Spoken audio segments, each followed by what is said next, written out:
और अब बढ़ते आगे, यूपी की 10 विधानसभा सीटों पर उपचुनाव को लेकर हलचल तेज हो गई है। एक तरफ जहां समाजवादी पार्टी और कांग्रेस हालिया लोकसभा चुनाव के नतीजों के बाद से जोश में लबरेज है, तो वहीं बीजेपी लोकसभा के खराब परिणाम से उबरकर दमदार वापसी की तैयारी में है। जिन 10 सीटों पर उपचुनाव होना है उनमें फूलपुर विधानसभा सीट भी शामिल है और यहाँ बीजेपी और सपा के बीच तगड़ा मुकाबला होने की उम्मीद है।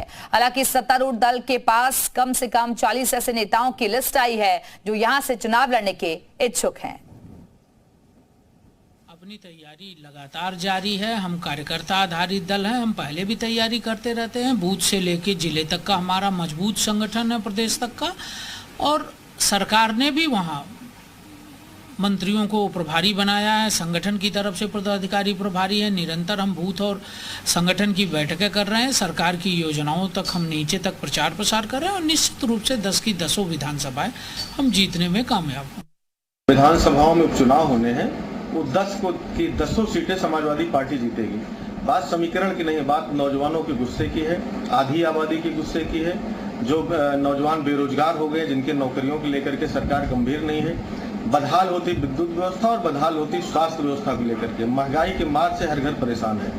जहाँ तक सीटों की बात है, चाहे वो फूलपुर हो चाहे मझवा हो, ये सब बहुत ही नामिनल वोटों से करीब 2000 के कम अंतर से हम लोग विधानसभा चुनाव हारे थे, लोकसभा चुनाव में जीते हैं। तो ओवरऑल 10 की 10 सीटों पर भारतीय जनता पार्टी पड़ेगा।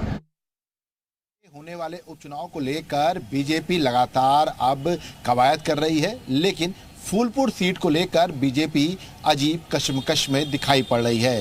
फूलपुर सीट पर आवेदन करने वालों की संख्या में लगातार बढ़ोतरी हो रही है, जिसकी वजह से बीजेपी को ये डर सता रहा है कि कहीं भीतरघात जैसी स्थितियां उपचुनाव में भी ना हो जाए। ऐसे में फूलपुर सीट को लेकर एक अनार 100 बीमार वाली स्थितियां दिखाई पड़ रही हैं और आवेदनकर्ताओं की भीड़ बढ़ती जा रही है। कैमरामैन दिवाकर के साथ विशाल रघुवंशी।